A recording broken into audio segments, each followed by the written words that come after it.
할렐루야. 오늘도 함께 예배하는 우리 모든 성도님들에게 하나님의 은혜와 능력과 축복이 넘치시기를 주님의 이름으로 축원합니다. 잘 오셨고요. 이 한 시간의 예배가 우리 안에 있는 모든 것이 회복되어지는 시간, 하나님의 말씀이 들려주시는 그대로 재현되어지는 시간이 될 줄로 믿습니다.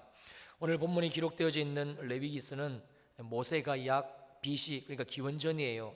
1450년에서 1400년경, 그러니까 이스라엘 백성들이 출애굽을 하게 되고 시내산에 머물 때쯤에 기록된 책으로 추정이 됩니다. 그리고 이 레위기서의 내용은 주로 하나님께 희생제사 그리고 또는 곡물제사를 통해서 하나님을 만나는 방법과 일상생활에서 어떻게 살아가야 거룩하게 살 수 있는지에 대한 방법이 기록되어져 있습니다. 자, 이것이 레위기서의 개략적인 내용인데요. 이 말이 의미하는 것이 무엇인가 하면 이렇습니다. 첫째, 21세기를 살아가는 우리들에게 있어서 이 레위기서는 기록 연대가 지금으로부터 무려 3400년, 3450년 전에 기록된 아주 오래된 책이라는 사실입니다. 그 당시 우리나라 역사로 굳이 따지자면 고조선 시대 또는 청동기 시대 정도인데요.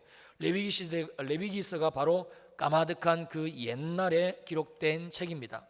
그러니까 우리는 지금 고조선 시대, 청동기 시대 때 기록된 책을 21세기인 현재의 삶에 적용을 하고 있는 겁니다. 굉장히 아이러니한 사실이죠. 그리고 두 번째, 레위기서의 내용적인 부분에 있어서도 지금 우리들이 전혀 하지 않는 그 옛날 이스라엘 백성들에게 주셨던 제사법을 말씀하고 있다는 사실이에요. 그래서 레위기서는 겉으로 보기에는 오늘을 사는 우리들과는 아무 상관이 없는 그런 성경으로 보여집니다. 하나님이 왜 이 말씀을 주셨는지 선뜻 이해가 되지 않는 내용들로 사실 레위기서는 가득 차 있습니다. 그래서 여러분들이 성경을 읽을 때 가장 어려워하는 부분, 가장 힘들어하는 책, 성경을 읽다가 포기하는 책이 아마 여러분 대부분 레위기서일 겁니다. 특히 오늘 본문의 내용은 우리가 삶에 적용하기가 사실은 더 쉽지가 않습니다. 오늘 본문 레위기 7장 22절 23절을 다시 봅니다. 여호와께서 모세에게 말씀하여 이르시되 이스라엘 자손에게 말하 이르라 너희는 소나 양이나 염소의 기름을 먹지 말 것이요. 여호와 하나님께서 친히 모세에게 말씀하여 이르시기를 이스라엘 자손 즉 하나님을 믿는 모든 사람이 절대 하지 말아야 될 것이 있는데 그것은 소, 양, 염소의 기름을 먹지 말라는 겁니다.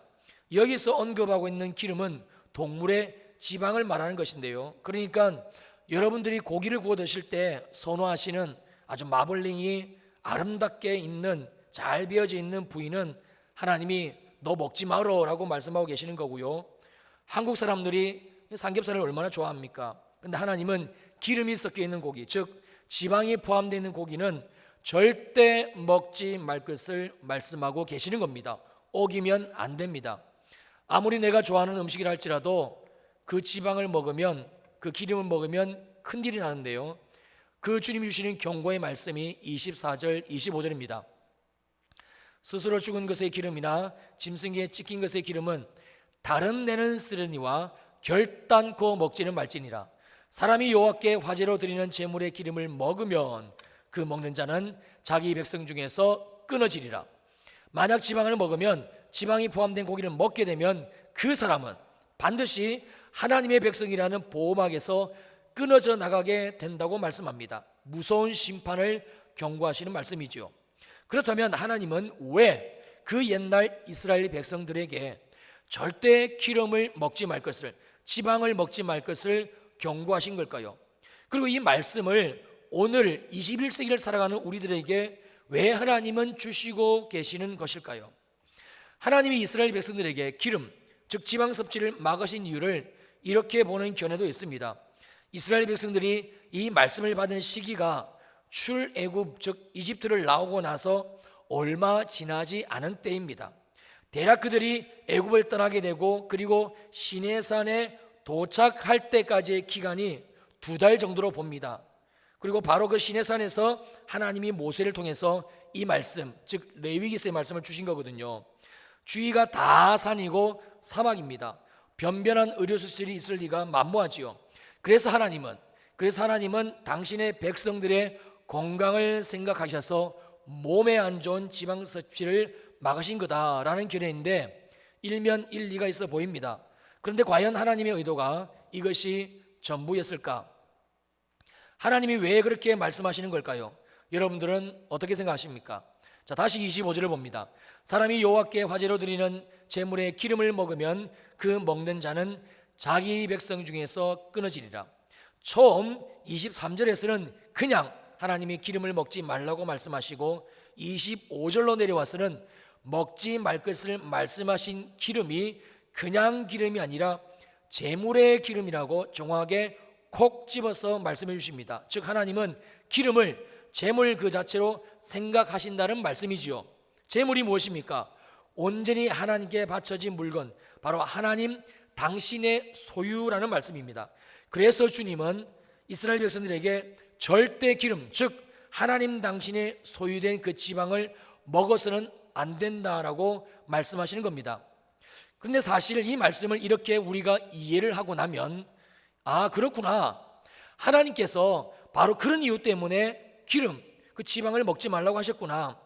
그리고 하나님을 향해서 드는 우리의 마음, 우리의 감정이 참 감사하다, 또는 역시 우리 하나님은 우리의 구원이시다 라는 것보다는 하나님이 이 말씀 우리가 이런 각도에서만 이해를 하게 되면 하나님 조금 그렇네, 아니 기름이 뭐 그렇게 대단하고 맛있는 부위라고 굳이 하나님 당신 것이라 말씀하신 건가?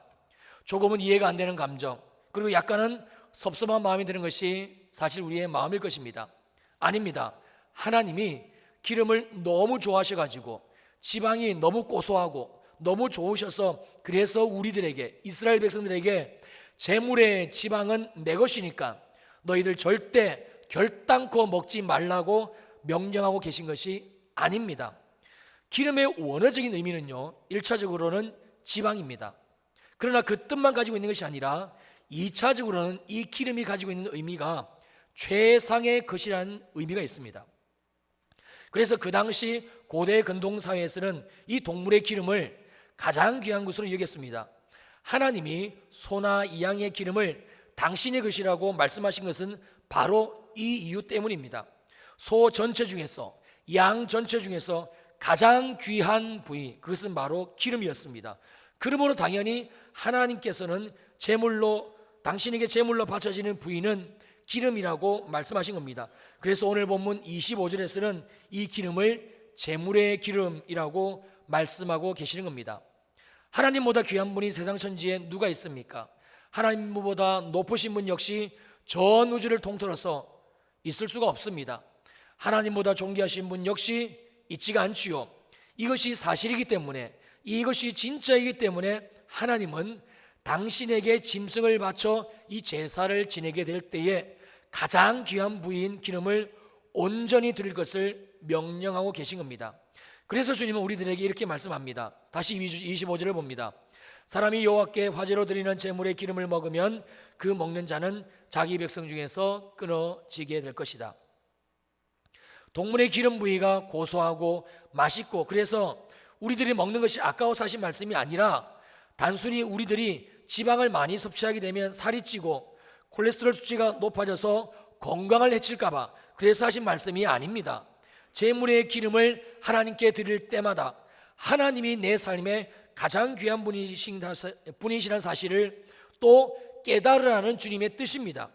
지금 내 손으로 드리는 이 기름이 제물 중에서 가장 귀하듯이 하나님이 가장 귀하고 하나님이 가장 소중하고 하나님이 가장 존귀하신 분이신 것을 마음속 깊이 더 간직하라는 주님의 의도가 이 말씀에 숨겨져 있습니다. 하나님이 가장 귀한 분이라는 것을 알지 못하는 것은, 그래서 하나님을 그렇게 대하지 못하는 것은요, 곧 바로 불신앙으로 이어지기 때문에 하나님은 그 당시 가장 귀하게 여겼던 기름을 이스라엘 백성들이 먹는 것을 용납하지를 않으셨습니다. 아무리 기름이 귀하고 그래서 가지고 싶고 먹고 싶어도 하나님은 당신이 그토록 사랑하시는 백성들이지만 절대 이 기름을 먹는 것을 허락하지를 않으셨습니다. 하나님 당신보다 무엇인가를 더 귀하게 여기고 소중하게 생각하는 것 자체가 바로 불신앙이기 때문에 그렇습니다. 심판이고 저주이기 때문에 그렇습니다. 무엇입니까? 바로 우리를 향하신 하나님의 진실한 사랑이 이 말씀 속에 녹아져 있습니다. 우리는 오늘 본 말씀을 통해서 나를 향하신 하나님의 진실한 그 사랑을 반드시 깨달아야 됩니다. 이것이 오늘 말씀을 우리들에게 들려주시는 하나님의 첫 번째 뜻입니다. 하나님의 사랑을 알게 되면, 하나님의 사랑을 맛보게 되면 당연히 하나님이 내 삶에서 가장 귀한 분으로 보여집니다. 그래서 세상의 그 어떤 것보다 하나님보다 귀한 것은 없게 되고요, 비록 그것이 세상 사람들이 가장 귀하게 여기는 기름일지라 할지라도 당연히 하나님 앞에서 그 기름은 내게 아무것도 아닌 것이 됩니다. 그리고 하나님을 섬길 때에, 하나님이 원하실 때에 하나님이 그 기름을 내어놓으라고 말씀하실 때에 기쁘게 감사하게 그 기름, 가장 귀한 것을 드릴 수가 있는 겁니다. 제가 잘 아는 분 중에 하나님을 이렇게 귀하고 소중하게 생각하는 분이 계십니다. 그분은 주일에 입는 옷이 따로 구별되어져 있습니다. 뿐만 아니라 주일에 신는 신발도 따로 구별되어져 있습니다. 옷이 많고 신발이 많다는 말씀이 아닙니다. 주일날 거룩하시고 존귀하시고, 그래서 내 생에 가장 소중한 하나님 앞에 예배 드리러 갈 때 그냥 가면 안 될 것 같다, 몇 벌 안 되는 옷이지만 그 중에 가장 깨끗하고 가장 좋은 것을 구별해 놓고, 그리고 주일이면 그분은 그 옷을 입고 교회에 예배 드리러 오십니다.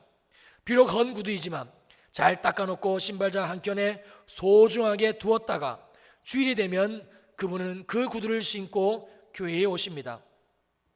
저는 그분의 이야기를 아주 오래전에 들었습니다만, 그런데 지금까지 제 기억 속에서 잊혀지지 않습니다.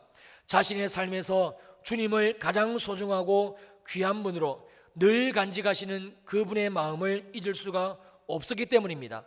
사랑하는 성도님들, 하나님은 정말 그런 분이십니다. 우리 생에 가장 귀한 분이시고요, 우리가 내 삶에 가장 귀한 것을 드려도 전혀 아깝지 않은 분, 내 삶에 가장 소중한 것을 드려도 전혀 내게 마음의 부담이 없는 분, 여러분, 그분이 바로 우리가 오늘도 예배하고 우리의 구원이라고 말씀하시는 하나님이십니다. 우리가 보통 내 삶에 가장 귀한 분이 누구세요? 라고 물어보게 될 때에 많은 분들이 저는 어머니가 내 삶에서 가장 귀해요 라고 말씀들을 많이 하십니다. 여러분이 여러분의 삶에서 왜 어머니가 가장 귀하다고 그렇게 생각을 하십니까? 왜 어머니가 여러분 인생에서 그렇게 귀하신 분이십니까? 그것은 바로 나의 어머니는 나를 위해서 당신의 온 생애를 희생하셨기 때문이고, 내가 그 희생을 알기 때문이고, 내가 그 어머니의 희생과 사랑을 입었기 때문에 그렇습니다. 그래서 많은 분들이 어머니를 생각하게 되면 눈시울이 붉어지게 되고 마음이 뭉클해지게 되고, 내가 그것을 알기 때문에, 그 어머니의 사랑을 받았기 때문에, 그래서 우리는 어머니가 가장 귀하다고 서슴없이 얘기를 하는 거지요. 그런데 하나님의 사랑은요, 여러분, 어머니의 사랑보다 더 큽니다. 하나님은 우리가 어머니에게 받았던 그 사랑보다, 그 희생보다 더 크고 더 놀랍고 더 온전한 사랑과 희생을 우리들에게 주신 분이십니다. 하나님은 나를 위해서 당신의 모든 것을 다 쏟으셨습니다. 다 주셨고요, 그리고 마침내 우리를 죄와 저주와 사망 가운데서 구원하신 분, 성도님들, 그분이 바로 우리의 하나님이 되십니다. 요한일서 4장 9절에서 10절에서는 이 하나님을 이렇게 말씀합니다. 하나님의 사랑이 우리에게 이렇게 나타난 바 되었으니 하나님이 자기의 독생자를 세상에 보내심은 그로 말미암아 우리를 살리려 하심이라. 사랑은 여기 있으니 우리가 하나님을 사랑한 것이 아니요 하나님이 우리를 사랑하사 우리 죄를 속하기 위하여, 우리 죄를 없애주시기 위하여 화목제물로, 희생제물로 십자가에 갈갈이 찢겨 죽이시기 위하여 하나님은 그 아들을 이 세상 가운데 보내셨습니다. 나를 살리기 위하여, 나를 구원하기 위하여 하나님은 대신 아들 예수 그리스도를 십자가에서 제물되어 죽이셨습니다. 내게 새 생명을 주시기 위하여, 당신의 아들 예수 그리스도께서 십자가에서 물과 피를 다 쏟고 죽기까지 하나님은 그 아들 예수를 철저하게 외면을 하셨습니다. 그리고 우리에게 주셨습니다. 우리를 구원하셨습니다. 우리에게 모든 것을 주셨습니다. 하나 남김없이. 정말입니다. 하나님 안에 있는 모든 것, 그 어떤 것도 다 남김없이 몽땅 쏟아주신 분, 다 내게 주신 분, 다 나를 위하여 아낌없이 흘려보내신 분, 여러분, 그분이 우리가 섬기고 우리가 예배하는 오늘 이 레위기서에서 말씀하고 계시는 그 하나님이시라는 사실입니다. 무엇입니까? 바로 나를 향하신 하나님의 사랑입니다. 우리 주님의 목표는 무엇인가 아니요? 저와 여러분들 우리 모두가 하나님의 이 사랑을 아는 것이 우리 하나님의 목표이십니다. 그리고 하나님의 이 사랑을 우리가 아는 데서 그치지 아니하고 우리의 삶에서 누리는 것, 여러분, 그게 우리 하나님의 목표입니다. 세상 사람들이 가장 귀하게 여기는 그 기름보다 주님을 더 소중하게 여기는 바로 그것, 그 마음을 가지고 그 하나님의 귀하심을 알고 깨닫고 그리고 세상에서 살아가는 것, 여러분, 그것이 오늘도 우리의 예배 가운데 임하시는, 오늘도 이 목사를 통해서 이 말씀을 들려주고 계시는 우리 하나님의 진심이고 하나님의 마음이십니다. 그래서 하나님은 이스라엘 백성들에게 그렇게 만드시려고, 이스라엘 백성들을 그런 백성으로 만드시려고, 정말 주님의 사랑을 아는 백성으로 만드시려고, 너희들 절대 기름을 먹지 마라. 세상 사람들은 기름이 가장 소중하다고 생각하지만 아니야, 나 하나님 여호와가 그 기름보다 더 소중해. 이것을 가르쳐 주시려고 주님은 그렇게 명령하신 겁니다. 하나님이 그 옛날 이스라엘 백성들에게 이 제물의 기름을 먹지 말라고 명령하신 이유가 여러분 하나 더 있습니다. 사무엘하 1장 22절을 보면 기름을 그냥 기름이라고 말씀하지 않고 용사의 기름이라고 구체적으로 기름의 특성을 알려주고 있습니다. 이 말씀의 뜻은 용사의 용맹함, 용사의 힘의 근원이 바로 기름에 있다는 것을 말씀하는 겁니다. 그러므로 그 당시 고대 근동사회에서는 이 기름이 힘의 근원, 힘의 원천으로 여겨졌었고요. 그래서 사람들은 힘을 얻기 위해, 기력을 얻기 위해, 에너지와 활력을 얻기 위해서 동물의 기름을 섭취를 했던 겁니다. 먹었어요. 그렇다면 하나님은 이스라엘 백성들에게 그 당시 세상 사람들이 힘을 얻기 위해, 에너지를 얻기 위해 모두가 먹었던 그 기름을 왜 그토록 철저하게 먹지 말 것을 명령을 하신 걸까요? 우리 이 시간 이런 가정을 한번 해 보십시다. 지금 우리 모두는 너무 힘들고 너무 지쳐 있어요. 여러분들이 직장에서 고된 하루 일과를 마치고 집으로 귀가하셨을 때 아마 그때를 상상하시면 더 실감이 날 것입니다. 바로 이때 힘들고 지치고 피곤하여 정말 내게 무엇인가가 필요할 바로 그때에 여러분 앞에, 우리 앞에 두 방으로 들어갈 수 있는 갈림길이 놓여지게 되었습니다. 한 방은 지금 지치는 내 육신에 힘을 주고 에너지를 공급해 줄 수 있는 아주 맛있게 잘 구워진 삼겹살이 있는 방이고요. 침이 고이십니까? 자, 다른 한 방에는 지금 세상살이에 힘들고 지쳐있는 나에게 은혜를 통하여 힘을 주시고 에너지를 부어주시는 하나님이 기다리고 계십니다. 두 방이 지금 내 앞에 놓여져 있습니다. 자, 여러분들 같으시면 어느 방으로 들어가시겠습니까? 지금 내 상태는 힘이 듭니다. 지쳐 있습니다. 정말 무엇인가를 섭취하지 않으면, 어떤 기력을 보충하지 않으면, 누군가를 통해서 그 힘을 공급하지 않으면 주저앉을 수밖에 없는 그런 상태에 놓여져 있습니다.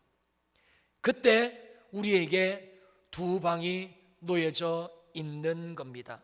한 방은 우리에게 힘을 주고 우리에게 에너지를 줄 수 있는 맛있게 잘 구워진 삼겹살이 냄새가 솔솔 풍기는 방이고, 한 방은 하나님이 우리에게 은혜를 통하여 힘을 부어주시려고 기다리고 계시는 하나님이 계신 방입니다.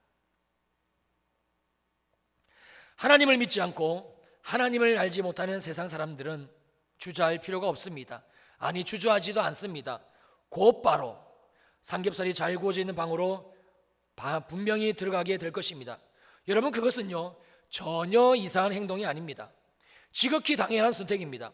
그 당시 이스라엘을 제외한 세상 모든 사람들은 기력을 얻기 위해, 힘을 얻기 위해, 에너지를 얻기 위해 그들은 지방 섭취를, 기름을 먹는 것을 주저하지 아니하고 선택을 했었습니다.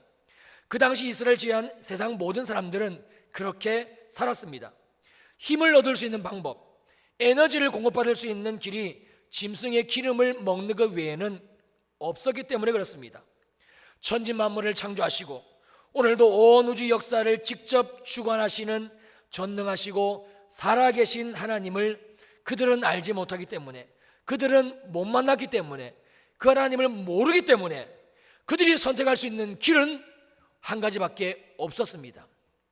하나님이 우리의 힘의 근원이 되시고 하나님이 오늘도 우리에게 새 힘을 불어넣어 주신다는 사실을, 그 진리를 전혀 경험해 보지 못했기 때문에 세상 사람들은, 그 당시 고대 근동 사람들은 그 선택을 할 수밖에 없었습니다.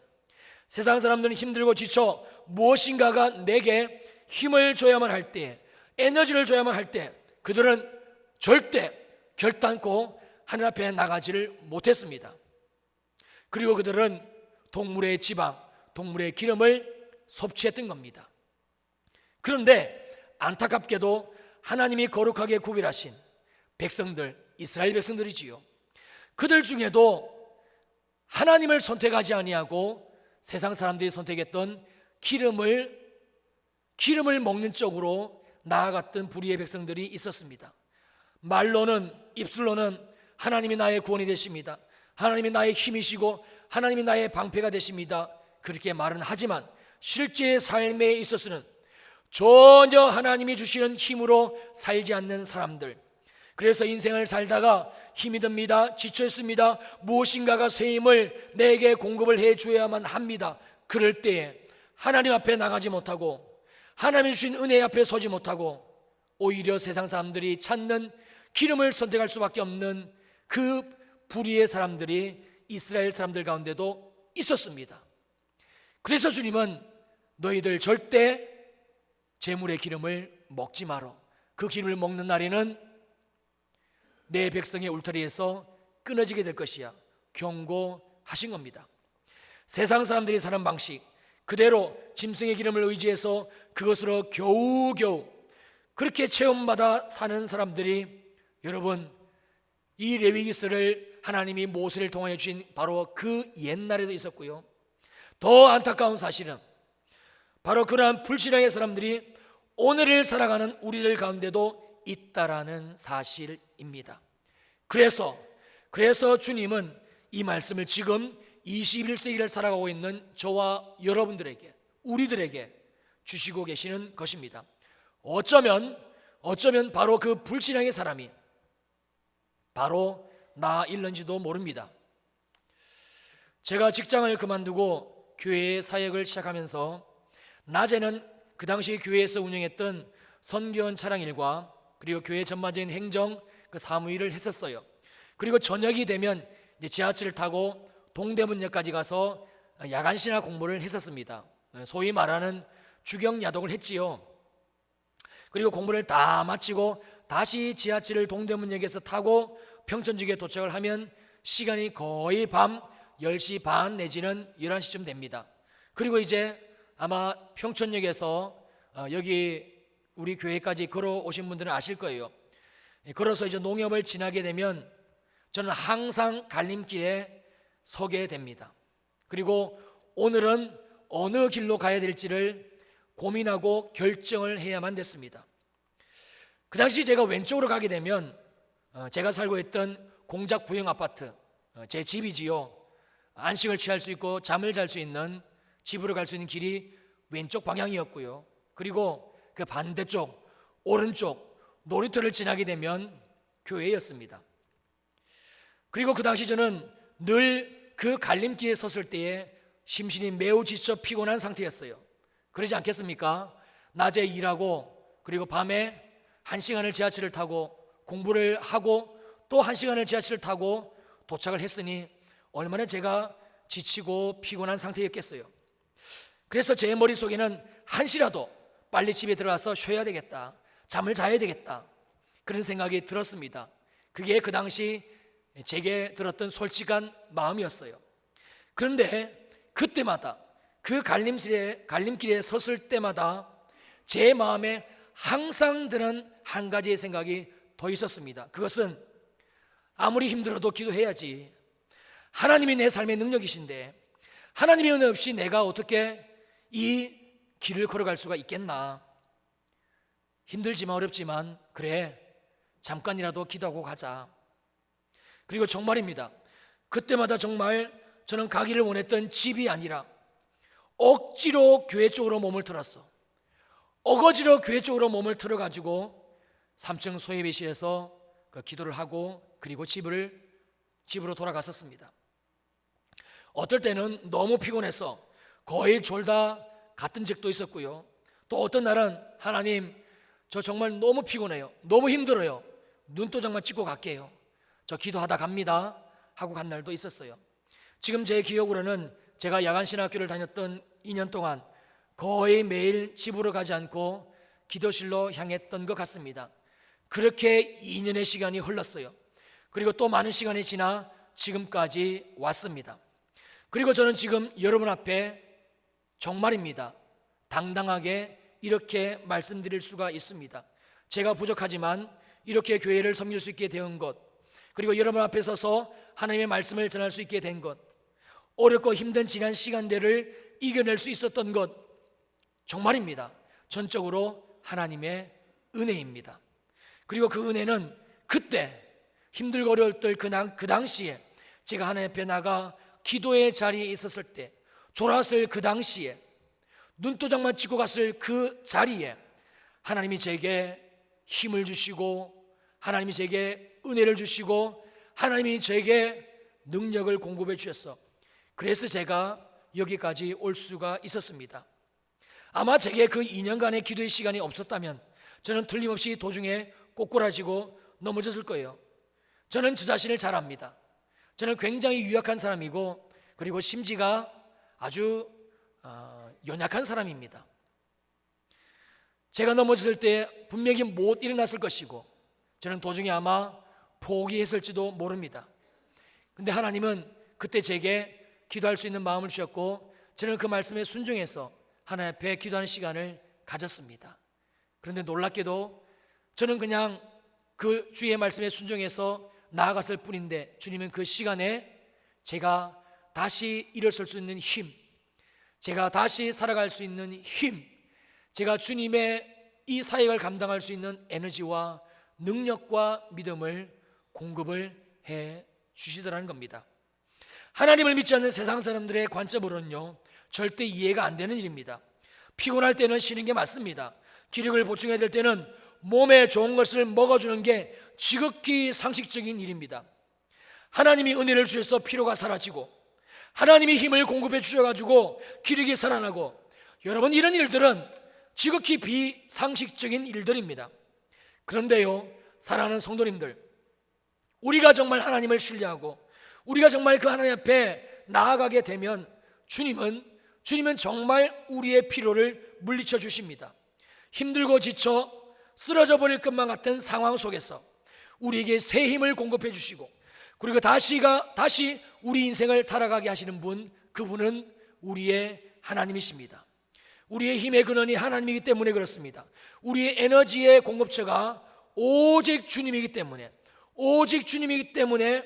그래서 주님은 우리에게 세상 사람들이 즐겨 먹고 세상 사람들이 찾는 그 지방보다, 그 기름보다 하나님 당신 앞에 예배하고 기도하며 주님 앞에 설 것을 말씀하고 계신 겁니다. 우리 마지막으로 말씀 한 군데 찾고 우리 마치기를 원합니다. 우리 이사야서 40장 27절에서 31절 말씀 우리 찾아보시겠습니다. 구약성경 이사야 40장 27절로 31절 말씀, 제가 읽겠습니다. 야곱아 어찌하여 내가 말하며 이스라엘아 내가 이르기를 내 길은 여호와께 숨겨졌으며 내 송사는 내 하나님에게서 벗어난다 하느냐. 너는 알지 못하느냐, 듣지 못하느냐. 영원하신 하나님 여호와 땅 끝까지 창조하신 이는 피곤하지 않으시며 곤비하지 않으시며 명철이 한이 없으시며. 자, 29절에서 31절까지는 함께 읽습니다. 시작. 피곤한 자에게는 능력을 주시며 무능한 자에게는 힘을 다하시나니 손이나도 피곤하며 곤비하며 장정이나도 넘어지며 쓰러지되 오직 여호와를 낭망하는 자는 새 힘을 얻으리니 독수리가 날개치며 올라감 같을 것이요 다른 막질하여도 곤비하지 아니하겠고 걸어가도 피곤하지 아니하리로다. 28절에서 우리가 섬기는 하나님을 주님은 이렇게 말씀하고 있습니다. 영원히 일하시는 하나님 여호와, 땅끝까지 창조하시는 하나님 여호와. 그런데 그 하나님 여호와, 그분은 이렇게 쉬지 않고 일을 하심에도 불구하고 그 일이, 하나님이 쉬지 않고 하시는 그 일이 땅끝까지 창조하시는 어마어마한 일임에도 불구하고 우리 하나님은 피곤이 없으시고 곤비하지 않으시다라고 말씀하고 있습니다. 무슨 뜻입니까? 하나님 안에 이 피곤을 이기는 능력이, 곤비하지 않을 수 있는 힘이 있으시다는 말씀입니다. 그래서 우리가 이 하나님을 바라보고 믿고 신뢰하게 되면 31절의 말씀에서 우리가 여호와 하나님을 앙망하게 되면, 그 주님을 예배하게 되면, 그 주님 앞에 서게 되면, 그 주님 앞에 나아가게 되면, 그 주님 앞에 기도하게 되면 하나님이 반드시 주시는 게 있는데 그것은 바로 독수리가 날개치며 올라가는 에너지이고 아무리 달리고 또 달리고 달려도 더 달릴 수 있는 힘을 주신다는 말씀입니다. 힘들고 어렵고 캄캄한 인생길을 걸어가도 피곤하고 지치고 그리고 쓰러져 가지고 다시 걸을 수 없을 같은 상황 속에서도 주님은 우리가 그 주님을 신뢰하고 나아가고 그 하나님을 앙망하게 될 때에 사랑하는 성도님들, 다시 더 걸을 수 있는 능력, 다시 한 발자국을 떼을 수 있는 능력, 다시 주님이 주신 그 믿음의 길을 걸어갈 수 있는 힘을 주신다라고 말씀하고 있습니다.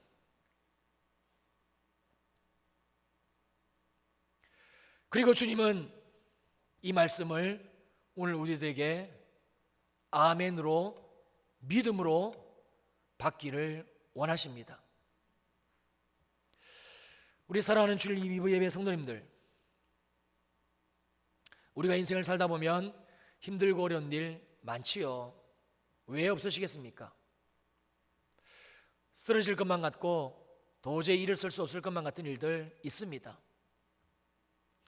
목사인 저도 있는데 여러분들이야 왜 없겠습니까? 하나님이 이 레위기스 말씀을 오늘 우리들에게 주시는 것은요, 우리가 그때에, 그 힘들고 어려울 때에, 정말 힘이 필요할 때에 다시 걸을 수 있고 다시 일어날 수 있고 다시 우리의 삶을 살아갈 수 있는 그 힘이 필요할 그 시점에 세상 바라보지 말고 세상 사람들처럼 기름이 힘의 근원이야, 모름지기 잘 먹어야 돼, 모름지기 잘 쉬어야 돼, 모름지기 사람들이 먹는 거 이거 먹어야 나도 힘을 얻을 수 있고 나도 살아갈 수 있어, 그렇게 하지 마시고 누구 앞에 나오라고 말씀하고 계시는 겁니까? 하나님 앞에 나오라고 말씀하고 계시는 겁니다. 왜냐하면 하나님이 우리의 힘의 공급처고 우리의 힘의 근원이시고 그리고 그 힘과 에너지를 오늘도 우리가 주님 앞에 나아가게 될 때에 주시는 분이시기 때문에 그렇습니다. 오늘 이 예배를 마치고 우리가 세상으로 돌아가게 되면, 여러분들이 가정으로 가시고 직장으로 가시게 되면, 여러분의 삶의 터전으로 가시게 되면 분명히 또 힘을 써야 되고 에너지를 써야 되고 세상과 맞닥뜨려야 되고 이겨야 되고, 자녀들 때문에, 직장 때문에, 여러분이 하시는 일 때문에, 그 무엇인가 그것 때문에 여러분의 에너지를 쏟아 부으셔야 될 일이 있습니다. 여러분, 그런데 주님은 우리의 삶에서도 역시 승리하기를 원하십니다. 그래서 주님은 오늘 이 주일 2부 시간 쉬는 게 맞고 안식을 취하는 게 맞고 휴식을 취하는 게 맞지만 그러나 그것은 세상 사람들의 관점이고 우리는 하나님이 주시는 힘으로 살아가는 자들이기에 우리를 예배의 자리로, 이 말씀이 들려주시는 자리로, 하나님이 힘을 공급해 주시는 이 자리로 우리를 불러주셨다는 사실입니다. 이 에너지를 받으시고 이 힘을 받으시고 이 주님이 부어주시는 새 힘을 공급받으시고 여러분의 삶에서 일주일 동안 멋지게 승리하게 되시기를, 여러분의 삶에서 또 일어설 수 있게 되시기를, 여러분의 직장에서 다시 한번 힘을 얻고 달려가게 되시기를 주님 이름으로 축원합니다. 축원합니다. 아멘. 기도하시겠습니다.